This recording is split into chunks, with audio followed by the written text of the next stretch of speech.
Agora, já vimos um pouco, né, do que é, de quem é Deus, quais são um pouco dos seus critérios. É claro que nesses 40 minutos que eu fiquei aqui falando, é impossível esgotar isso. Precisa da vida inteira a gente rezando, ouvindo a palavra de Deus, participando da Eucaristia, para a gente entender mais. Mas esses pontos aqui são firmes. O noção da minha cabeça é a palavra de Deus, o que a igreja nos ensina. Agora precisamos pensar no outro, e um polo, né, do nosso paradigma está Deus, do outro está a humanidade. Porque o exemplo para vocês é o matrimônio entre Cristo e a humanidade. Então, de um lado está Cristo falando do povo, né? É só um começo para vocês irem mais atrás. Agora vamos falar um pouco do outro, né? A humanidade. Quem é o homem? Então, alguns elementos básicos para a gente que precisa lembrar. Tem nenhuma novidade aqui que eu vou falar para vocês. Mas vocês já têm uma certa noção disso que eu vou falar. O Papa Bento XVI, na carta que eu já citei, Deus é amor, né? Deus Caritas Est, diz que o homem é uma unidade de dois princípios. Esse elemento é fundamental. Nós somos uma unidade de princípios materiais e espirituais. Princípio material e espiritual. Corpo e alma. Intimamente e inseparavelmente unidos. Tudo aquilo que separa a alma do corpo conduz o homem para a morte. O que não considera, o que não promove a edificação dessas duas realidades juntas, leva o homem à morte. E de fato a morte é a separação da alma e do corpo. Uma separação que permanece numa tensão, porque a nossa fé é de que no final dos tempos o Senhor vai nos ressuscitar. Então corpo e alma se unirão mais uma vez para a vida com Deus ou para a morte, para a perdição. Mas o fim da história é a reunião de corpo e alma. Então o que promove o homem é o que promove ele na sua totalidade.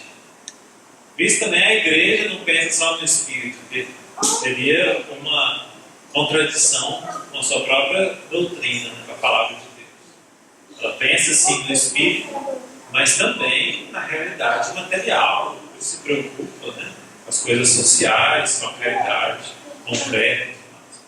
Então, Deus nos ama uma criatura sua que é formada por corpo e alma. Então nós temos o corpo, portanto, é uma realidade positiva, é um dom, né? E também, portanto, o prazer. Mas o corpo é um dom, não é um cárcere para a alma. Isso é uma visão que da filosofia grega que não faz parte da palavra de Deus. Mas nós podemos perceber também, né, que existe o que nos distingue dos outros animais é a nossa racionalidade. O nosso elemento espiritual é o que nos distingue diante das outras criaturas. Nossa liberdade de tomar decisões, a nossa capacidade de raciocínio, de criar as coisas, mas ela está sempre intimamente ligada com o corpo. Toda a técnica que nós temos, ela parte do exemplo do corpo. O que é um carro senão as pernas melhoradas? O que é um alicate senão os dedos, né, melhorados? O homem conhece tudo e elabora tudo a partir dessa realidade material, que é a que nós podemos conhecer. tudo que a gente tem na nossa mente entra por meio dos sentidos. São Tomás aqui fala isso. Nada está no intelecto que não tenha passado pelos sentidos. Portanto, o corpo é o modo que a gente tem para conhecer as coisas, o modo que tem para nos expressar. Não adianta, a gente fala assim, não estamos unidos, idealmente unidos. Pela oração, a gente se une com as pessoas que estão distantes. Mas, se a gente nunca, pelo menos ver uma foto, não tem como saber nem que a outra pessoa existe. Então, o corpo faz com que a gente se manifeste, esteja de fato presente. Não existe, a igreja vê com um profundo respeito os dois elementos. Então, o Papa Bento, até onde a gente sabe, ele que inventou essa palavra, o homem é uma realidade unidual, uma unidade de dois princípios, que existem sim em tensão, no final da vida ficando uma tensão maior ainda, com a morte, a separação, até que a gente espera o repouso, o gozo, a plenitude, a ressurreição. Essa é a meta última da vida humana. Mas nós, até mesmo por uma disposição física, essa disposição física mostra que nós devemos governar a nossa vida por aquilo que nos distingue, que são as faculdades racionais. Nós temos um psicólogo aqui. Está de fora. Freud diz que alguém falando sobre Freud, diz que ele mostrou para a humanidade que a humanidade não era racional. A força dos instintos humanos. Isso é uma inverdade. É verdade que nós precisamos saber dos limites da nossa razão. Precisamos conhecer também a força dos nossos impulsos. Vamos falar daqui a pouquinho dos impulsos, que as pessoas chamam de instintos humanos. Mas a razão pode sim governar a nossa vida.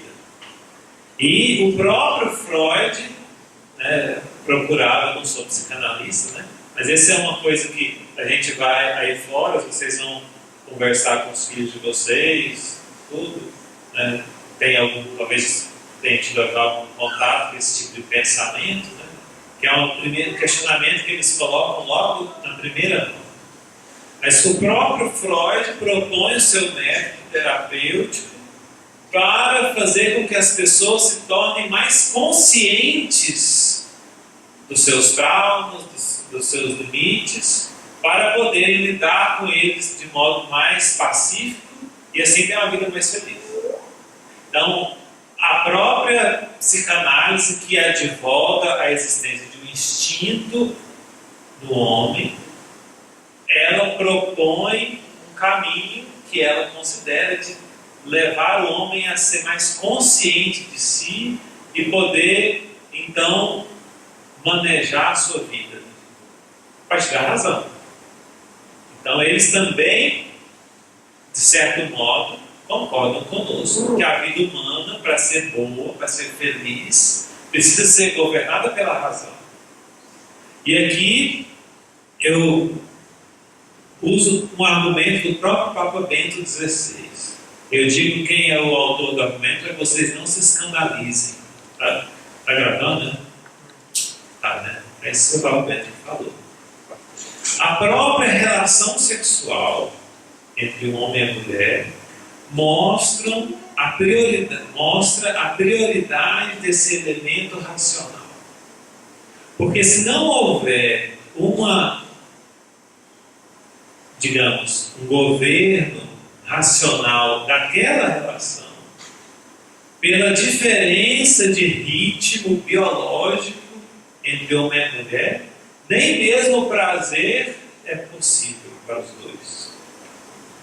Então, o Papa, no catequese sobre o ano da fé, para falar sobre Deus, ele usou esse argumento. Uma coisa extremamente concreta, né? A relação sexual entre homem e mulher, ela requer essa superioridade do espírito.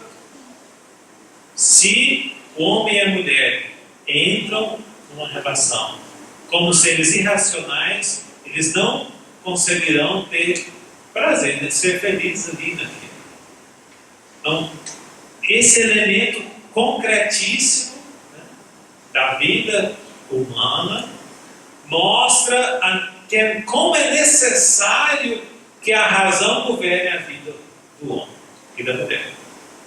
Então, pela razão, pelo Espírito, nós administrarmos a nossa vida. Então, e no Espírito, na razão, quais são os principais elementos? No Espírito, na alma humana, os principais elementos são a consciência, a inteligência, digamos assim. Vamos ficar com a inteligência e com a vontade. Pela inteligência nós conhecemos a verdade. Conhecemos o que as coisas são. Aqui, mais uma vez, no século XX, se procurou mostrar muito os limites da inteligência humana. E é verdade, nossa inteligência é limitada. Mas tem gente que quer dizer que não conseguimos conhecer nada mais.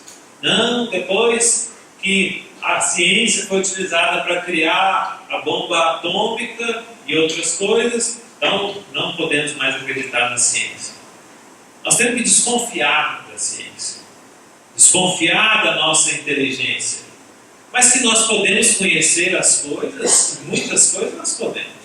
Isso aqui, eu sei que isso aqui é uma grade. Ninguém pode duvidar que isso aqui seja uma grade. É absurdo. Sei que eu estou aqui hoje, agora, para não meter. Podemos conhecer muitas coisas. Não podemos conhecer todas elas. Mas muitas coisas podemos conhecer com certeza. E isso é um elemento necessário. Então, o homem conhece a verdade. E ele se dirige a ela, ele sente um desejo de se aproximar do que é verdadeiro, pela vontade. A verdade e bondade são duas faces da mesma moeda. O que é verdadeiro é também bom. A inteligência se dirige à verdade. A vontade se dirige ao bem. Aquilo que a gente experimenta, conhece como sendo bom, a gente quer. E até quando a gente quer uma coisa que é errada, é porque a gente acha que ela é boa. Ainda que eu saiba aqui que ela é errada, mas a experiência profunda é de que aquilo é bom. Por isso a gente peca. O pecado é isso. É errar o algo. Né? Achar que aquilo é bom. E quando na verdade, a sua realidade profunda não é.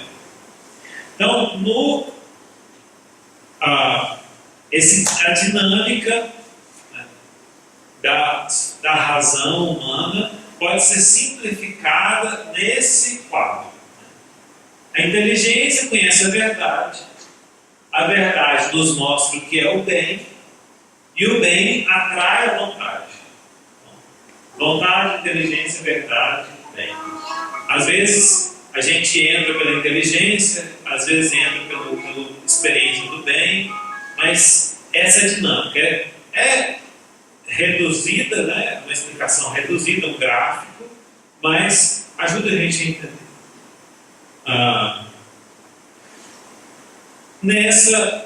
Esses elementos da alma humana, nós temos uma dimensão que busca a sobrevivência e a afetividade. São dois elementos importantes que influem extremamente.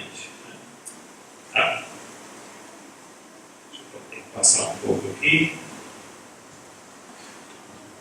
Nós utilizamos a nossa razão para essas duas coisas, para a nossa sobrevivência, e aí tem a ver mais com questões biológicas, necessidades concretas, mas também para a nossa afetividade, que tem a ver com a sobrevivência psíquica, né? Nossa saúde psíquica.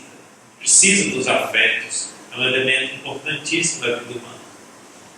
Aqui entra uma coisa que precisa também ser corrigida, né?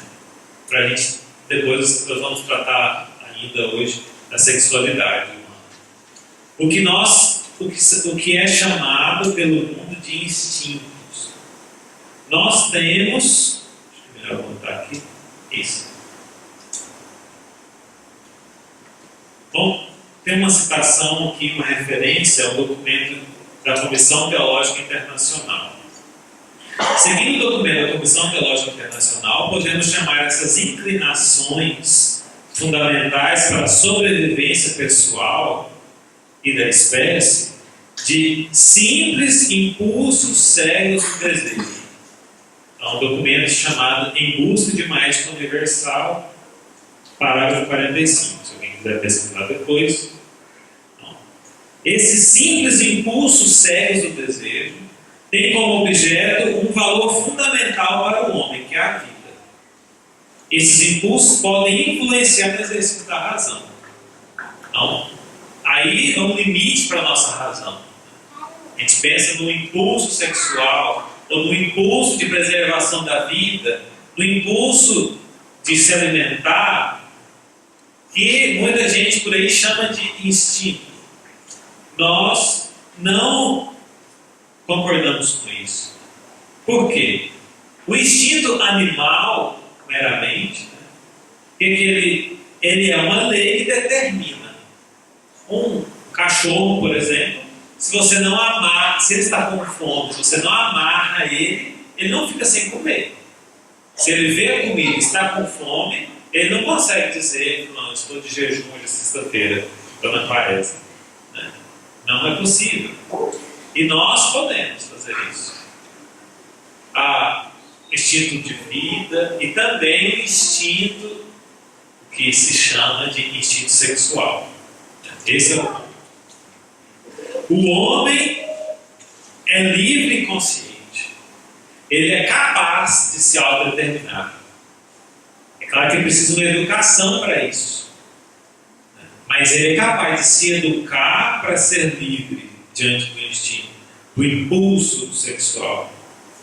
Segundo ponto, o instinto dos animais é passado pelos genes.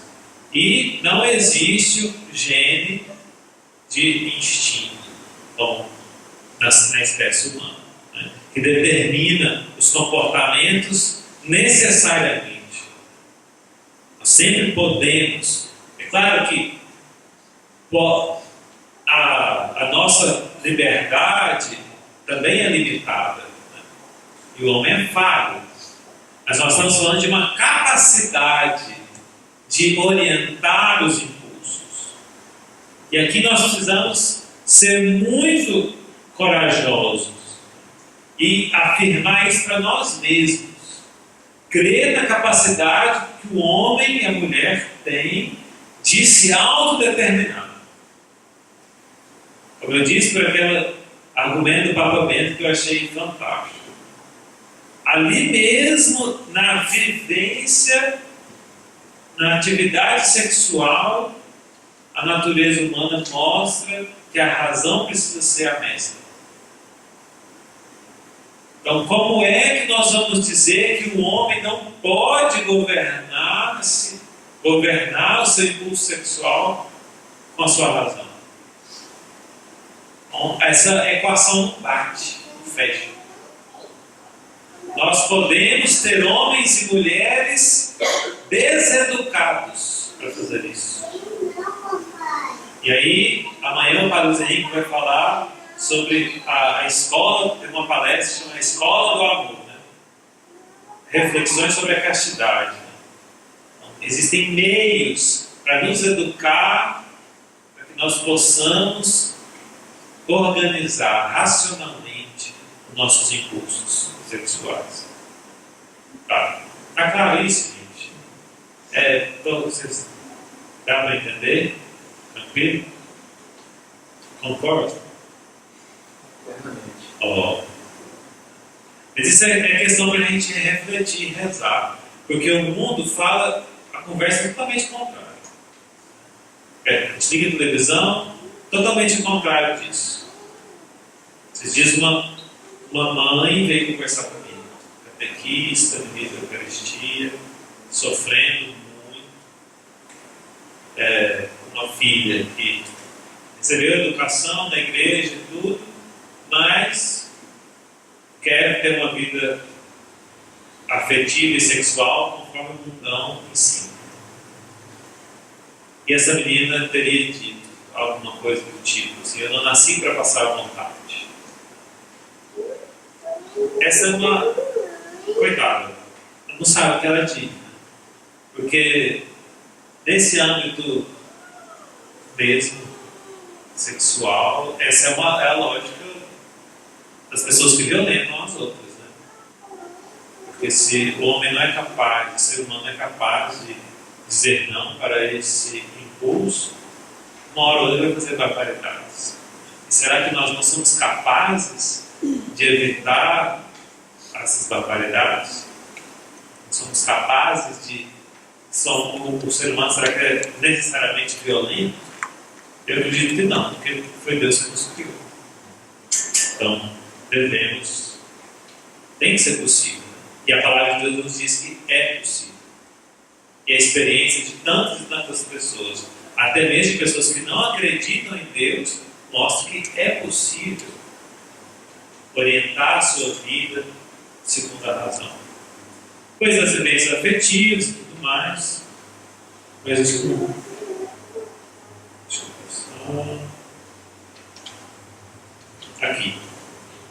Aqui temos um quadro um pouco mais complexo.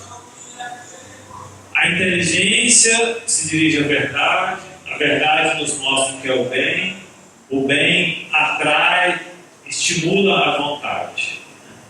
Mas existem elementos que interferem nisso, né?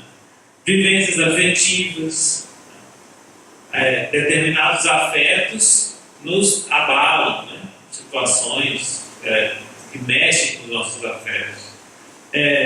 Dinamismos corporais, né? Tem doenças que atrapalham a nossa vida, e também essa dinâmica sexual e tudo mais. E às vezes a gente, não só nesse aspecto de sexualidade, né?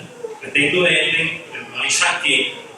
A pessoa não consegue raciocinar direito. Se tivesse uma enxaqueca aqui, seria muito difícil para mim falar para vocês. Um elemento corporal que interfere na razão, né? Interfere na dimensão espiritual. E os impulsos cegos do desejo, né? Sou aluno do Padre Luiz Henrique, né? Então ele insiste muito nessa terminologia que esse documento da igreja utiliza, né? Os impulsos cegos também, eles interferem na organização da nossa vida.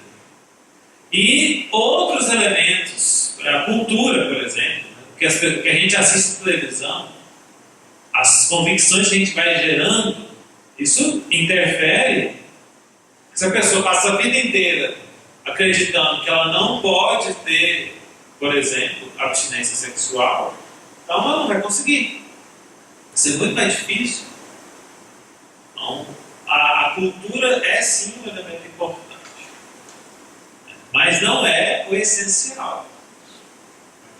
Senão não seria possível as pessoas que mudarem a cultura. Se todo mundo fosse somente fruto, a cultura seria sempre estática. Mas não é assim. Pronto. Sobre esses elementos,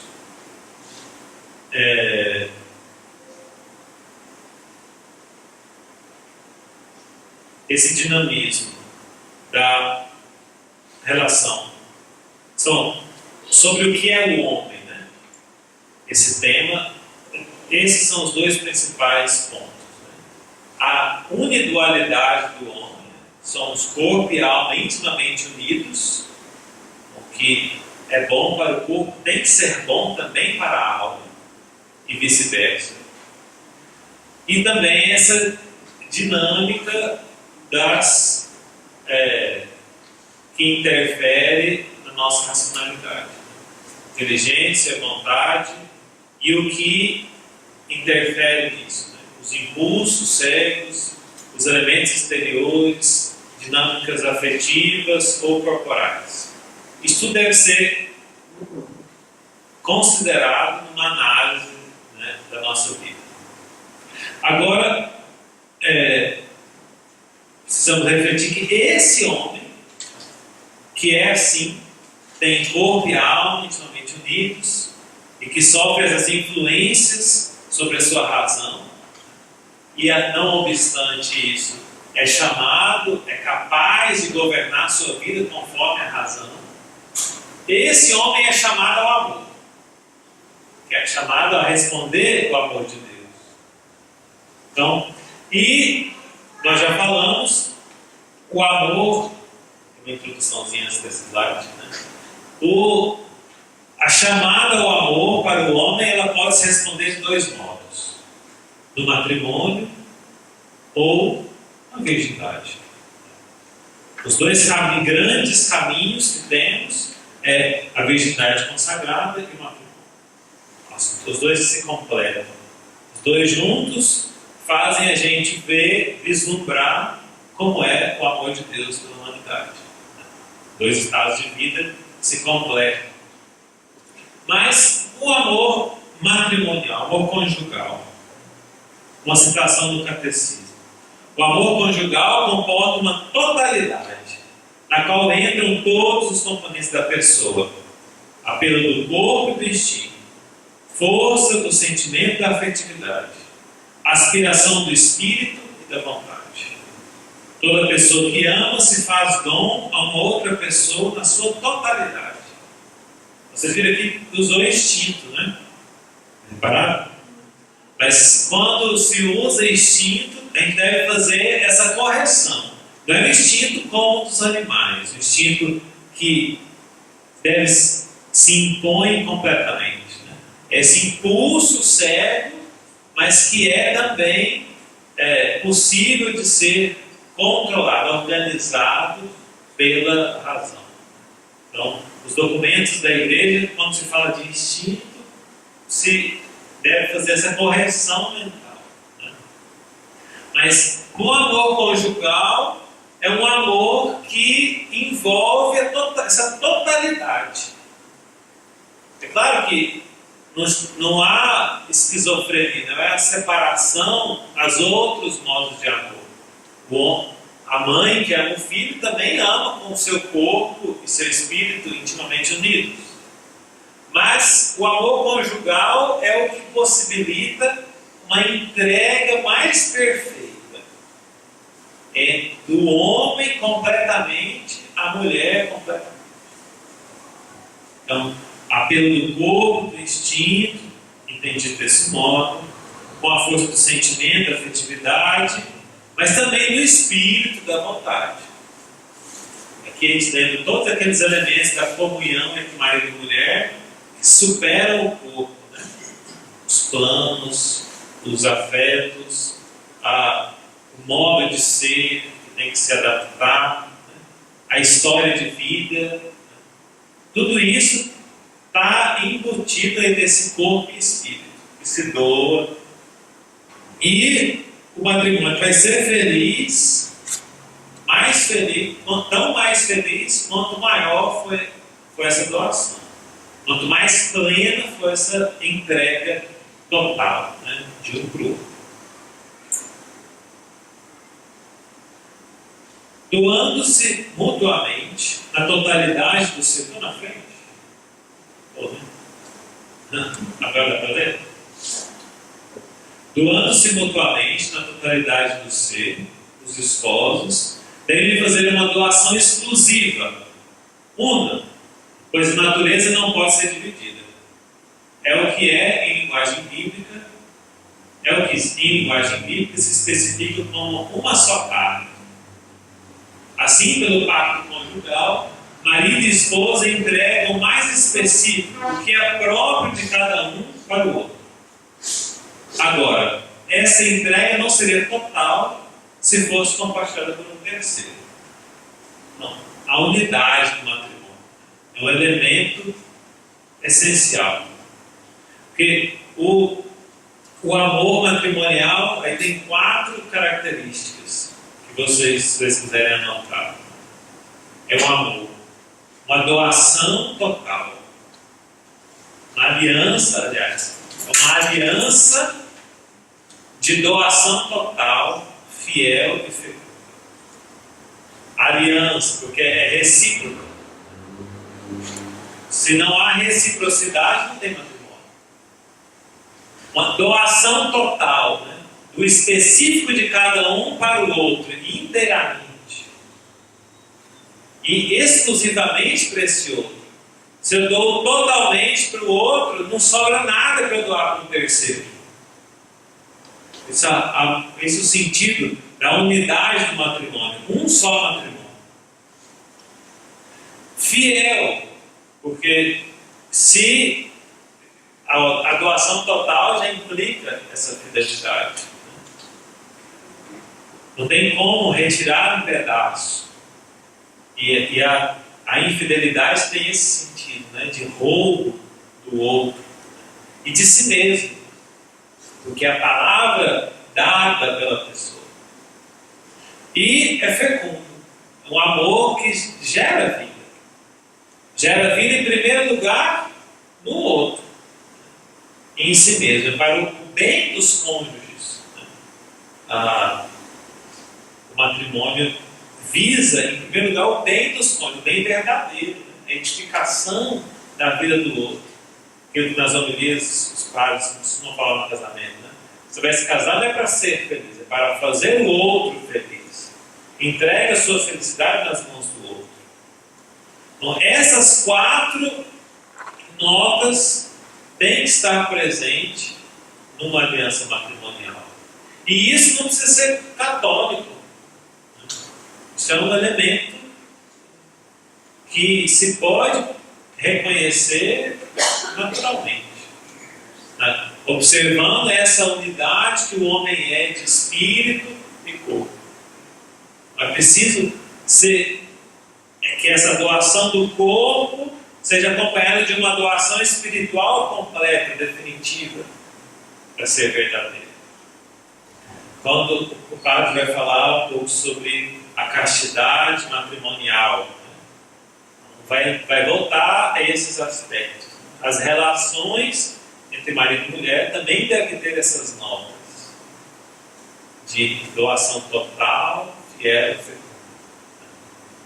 Isso é para os próximos capítulos. Então, é com essa unidade de corpo e alma e esse dinamismo, né, dentro da sua alma, que o homem é chamado a fazer a aliança de amor total, fiel e fecundo. Por quê? Porque ele foi criado à imagem de Deus, que é amor também, total, fiel e fecundo. Ele se doa totalmente a nós. Cristo, ao encarnar o amor de Deus, se doou ele mesmo, ele se doa. A Eucaristia é a manifestação disso. O Senhor está lá, a gente fala uma adoração, né? Corpo, sangue, alma e divindade. De maneira altíssima e misteriosa, mas tão perfeita integralmente como está no céu. Está na Eucaristia, na hóstia consagrada. E ele se entrega para nós. Matrimônio tem tudo a ver com a Eucaristia. A entrega do seu corpo, e totalmente, dele inteiro se faz para nós, para toda a humanidade. Então também o matrimônio deve ser, né, essa doação, né, aliança de doação total. E por isso, porque somos cristãos, a gente tem uma vantagem diante das outras pessoas. Porque Cristo se uniu a nós. Isso não é simplesmente uma norma, porque desde o batismo ele está vivo dentro de nós. E com os sacramentos ele nos aumenta essa união, Ele intensifica ela. Então, dentro de você já está Cristo, eternamente se doando completamente. Ele se doa totalmente a cada instante. Então nós temos dentro de nós cristãos, temos essa potência divina para fazer isso. Então, a nossa vida espiritual deve ser um contínuo exercício para a gente usar essa potência que Deus nos dá. É por isso rezar é importante. Nós, esse é tema de amanhã, né? Mas quando a gente reza, deveria ser sempre perceber o amor com que Deus me ama, para eu conseguir ter forças para amar com esse amor o próximo. Isso para vocês é importantíssimo rezar. Vocês conseguirem amar melhor ainda o esposo ou a esposa. Receber dele essa capacidade. Então, ele chama, mas não como um patrão que dá uma ordem. Né? Vai e se doa totalmente para o outro. Ele se doa para nós. E em nós, ele como que nos empurra. Né? Está nos impulsionando para esse amor.